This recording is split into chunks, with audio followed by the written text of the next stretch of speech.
भाई उधर देखो उधर। ये जो मेलोडी है वो आपको इतनी खट्टी क्यों लग रही है? आप एक चीज देखिए, मेलोडी हमको भी मीठी लगती अगर हमारे यहां पर महंगाई चरम पर ना होती।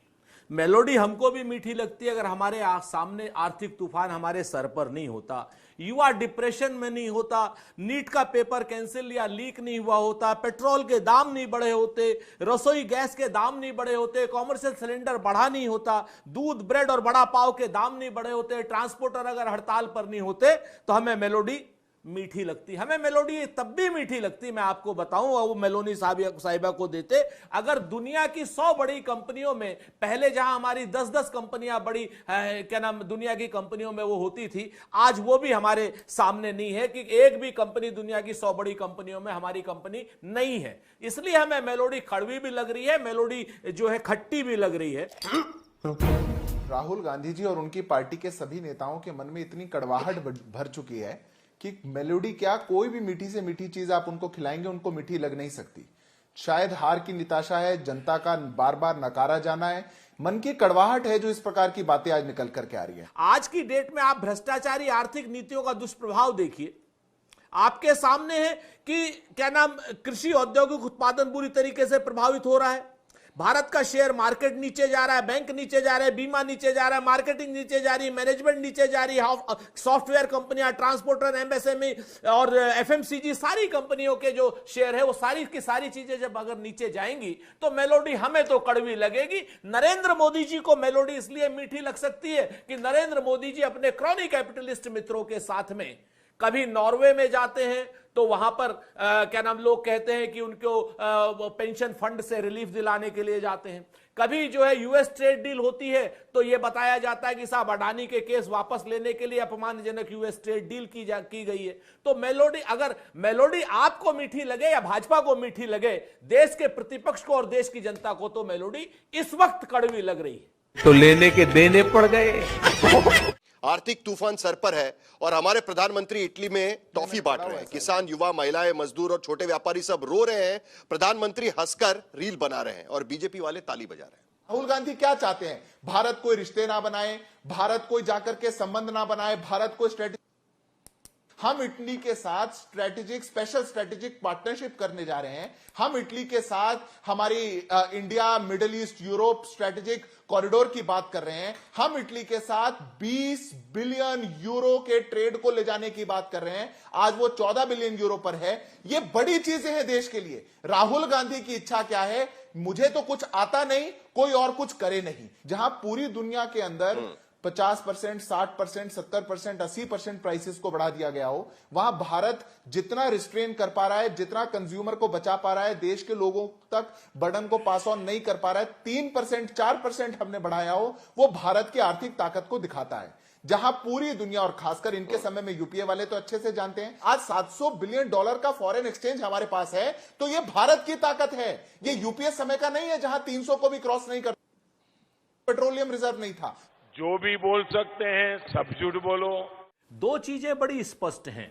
जिस समय देश में आपात स्थिति हो, जैसा प्रधानमंत्री, और यह आपात स्थिति प्रधानमंत्री स्वयं की पैदा की हुई हो, देश इस वक्त बड़ी मजबूती में हो सकता था। देश की आर्थिक विदेश नीति का भी और अर्थनीति का भी नाश मार दिया हो जिस शख्स ने, और जो शख्स बंगाल के इलेक्शन के बाद, बंगाल के इलेक्शन से पहले कह रहा हो कि देश में कोई कमी नहीं है, और बंगाल के इलेक्शन के बाद यह कहे कि देश में तो कमी ही कमी है, पेट्रोल भी संयम से खर्च करो। और पेट्रोल संयम से खर्च करने के जब भाषण दे रहा हो तो उस वक्त 2-2 रोड शो कर रहा हो और 100 प्राइवेट एयरक्राफ्ट के साथ जाकर के बंगाल के स्वेरिंग इन में शामिल हो रहा हो और 100 एयरक्राफ्ट से जाकर के बंगाल क्या नाम आसाम की स्वेरिंग इन में शामिल हो रहा हो। ऐसे शख्स के लिए आप क्या कह सकते हैं? ऐसे शख्स के लिए तो आप यही कहेंगे ना कि पर उपदेश कुशल बहुदेर रहे, या इकबाल बड़ा मनमोहक है, मन बातों से मोह लेता है, गुफ्तार का गाजी बन तो गया, किरदार का गाजी बन न सका। किरदार के गाजी ने, जिसने स्वयं कहा कि आप विदेश मत जाइए, तो ये मीटिंगें, जितनी मीटिंगें 5 राष्ट्रों में हुई हैं क्या नाम साहिल भाई, ये क्या जूम से नहीं हो सकती थी? जैसे प्रधानमंत्री ने स्वयं कहा था मीटिंग वर्क फ्रॉम होम करिए, जूम से करिए, जैसे कोरोना काल में मीटिंगें होती थी। इसको समझने में देर लगेगी। देश की विपक्षी पार्टी के प्रवक्ता टीवी पे बैठ करके कह रहे हैं जहां भारत बिलियंस ऑफ डॉलर्स की डील को साइन कर रहा है भारत को आर्थिक रूप से मजबूत करने के लिए, वहां भारत के प्रधानमंत्री को जाना नहीं चाहिए, जूम पे कर लीजिए। अरे जूम पे आप सोरोस से कर लीजिएगा। देश ऐसे चलता है क्या? कूटनीति ऐसे चलती है क्या? आज देश के प्रधानमंत्री जाकर के डील साइन करके आ रहे हैं, रिश्तों को, संबंधों को गहरा कर रहे हैं। और मैं हैरान हूं इनके आर्गुमेंट को सुन के कि ये कह रहे हैं जूम पे मीटिंग कर लेते। अरे यूएई के साथ हमने $30 बिलियन 30 बिलियन बैरल का स्ट्रेटेजिक पेट्रोलियम रिजर्व साइन की है, स्ट्रेटेजिक स्पेशल पार्टनरशिप इटली के साथ साइन करी है, नॉर्वे के साथ साइन करी है। आप जानेंगे नहीं, बताइए ना। अरे कमाल है सुरेंद्र राजपूत जी, आप और आपके नेता दिवालियापन हो चुका है आप लोगों का। कांग्रेस पार्टी राहुल गांधी का दिवालियापन हो चुका है। भारत के लिए नफरत इतनी ज्यादा मन में घुस चुकी है कि आप लोग हर चीज को छोड़ करके चले जाएंगे। और इसके बाद अगर आपकी मीटिंग ज्यादा जरूरी थी तो आप मुझे यह बता दीजिए इन 5 देशों की यात्रा से आप सचमुच सुरेंद्र जी ये कहने की कोशिश कर रहे हैं कि क्या इसके वजह से विदेश के दौरे नहीं करने चाहिए प्रधानमंत्री को? नहीं, मैं बिल्कुल सहमत हूं आपसे, एकदम सहमत हूं। मतलब आपको तो याद होगा कि जब लाल बहादुर शास्त्री ने भी कहा था कि एक ही समय का खाना खाना चाहिए, जब प्रधानमंत्री जवाहरलाल नेहरू ने भी कहा था कि हमें बचत करनी चाहिए, तब भी तो विदेश दौरे किए थे। दोनों चीजें अलग है। मैं तुम्हें अभी समझाता हूं।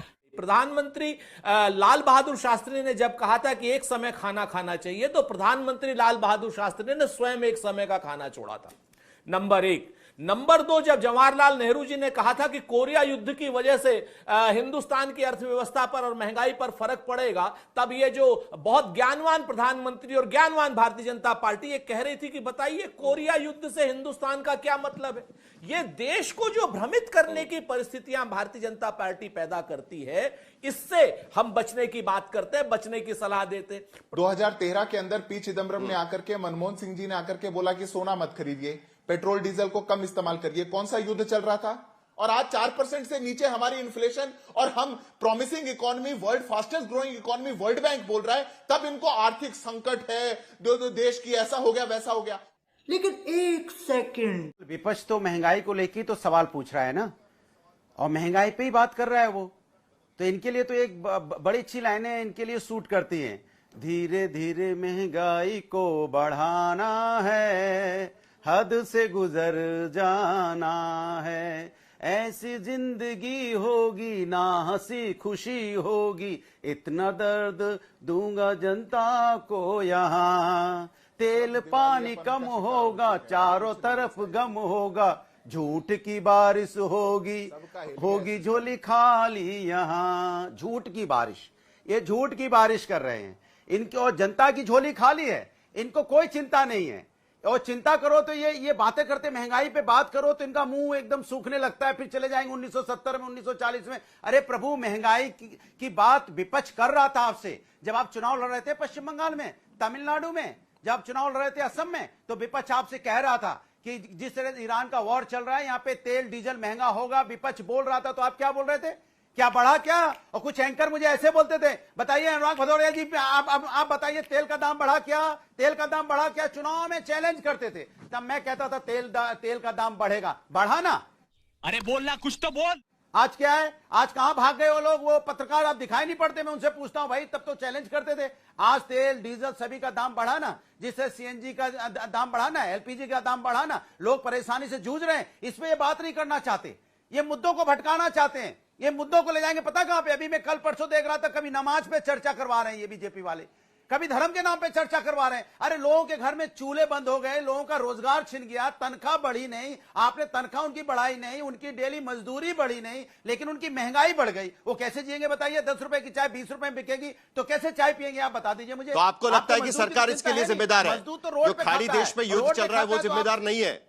अभी पता चले। अरे भाई, मैं आपसे सवाल पूछता हूं, मुझे जवाब दे दीजिए।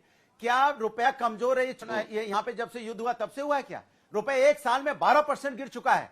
किस वजह से गिर चुका है जरा पूछिए। इनका यहाँ पे व्यापार घाटा $240 अरब हो गया। कैसे हो गया जरा बताइए तो आप, मैं आपसे पूछना चाहता हूं। युद्ध तो अभी शुरू हुआ, अगर युद्ध शुरू हुआ तो आपकी रणनीति अच्छी होनी चाहिए ना, विदेश नीति अच्छी होती ना। आप रशिया से अच्छे संबंध रखते ना, आपने तेल खरीदना क्यों कम किया? क्यों अमेरिका के पिछलग्गू यहाँ पे बन गए? क्यों आप जाके इजराइल में तो मिलने चले गए, तो आप इराक चले जाते, तो आज हमारे स्टेट ऑफ हार्मूज से हमारे यहाँ शिप तो आ रहे होते ना। बात तो सही है। देखिए साहिर जी, झूठ पर झूठ, झूठ पर झूठ और मानसिक दिवालियापन एक ही काम है विपक्ष का। आज रशिया से तेल लेना कम कर दिया, किसने कर दिया? क्या झूठ है? 10 मिलियन बैरल ले रहा है भारत, 10 लाख बैरल। आप मान रहे हैं? आप 10 मिलियन बैरल समझते हैं आप क्या होता है?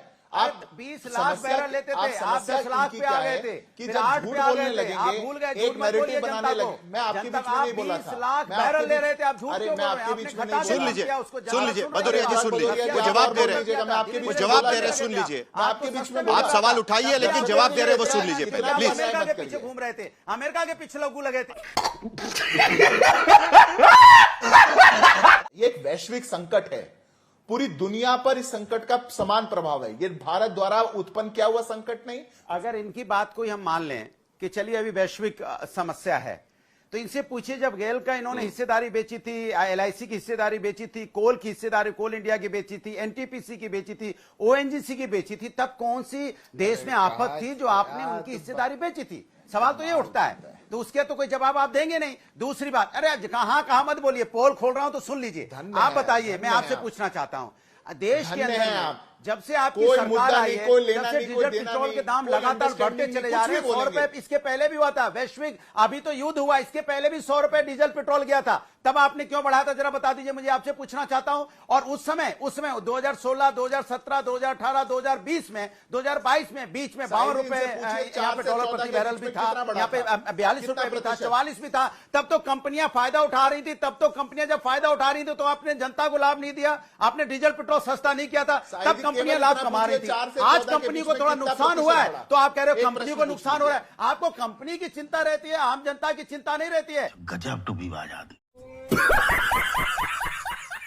आज के भारत में जब हम आईमेक कॉरिडोर की बात कर रहे हैं, जब ईयू के साथ मदर ऑफ ऑल डील्स होती है, जिसमें थर्ड लार्जेस्ट जो है मैन्युफैक्चरिंग हब पूरे ईयू में इटली है, तो इस समय पे हम क्या इक्वेशंस कर रहे हैं? इससे पहले थोड़े दिन पहले जब प्रधानमंत्री ने ये देशों का दौरा शुरू किया था, तो आपने यूएई में भी यही सवाल पूछे थे, जब वो नॉर्वे पहुंचे आपने तब भी यही सवाल पूछे। आम आदमी के ऑस्टेरिटी मेजर्स को देश के जो नेता प्रमुख हैं, अगर उनकी तरफ से, तो बता दीजिए। मैं आपको ये कहना चाह रही हूँ कि स्ट्रैटेजिकली सर कान खोल के सुनेंगे तो बिल्कुल समझ में आएगा। क्या चाह रही है? मैं आपको ये कहना चाह रही हूँ कि आईमेक कॉरिडोर की डील्स हो रही हैं, मदर ऑफ ऑल डील्स की बातें हो रही हैं। सर आपको क्योंकि फैक्ट चेक में प्रॉब्लम होने लग गई, तो अब आप अपना नैरेटिव शुरू कर दोगे। बैंड बज गया। अच्छा बात नहीं है।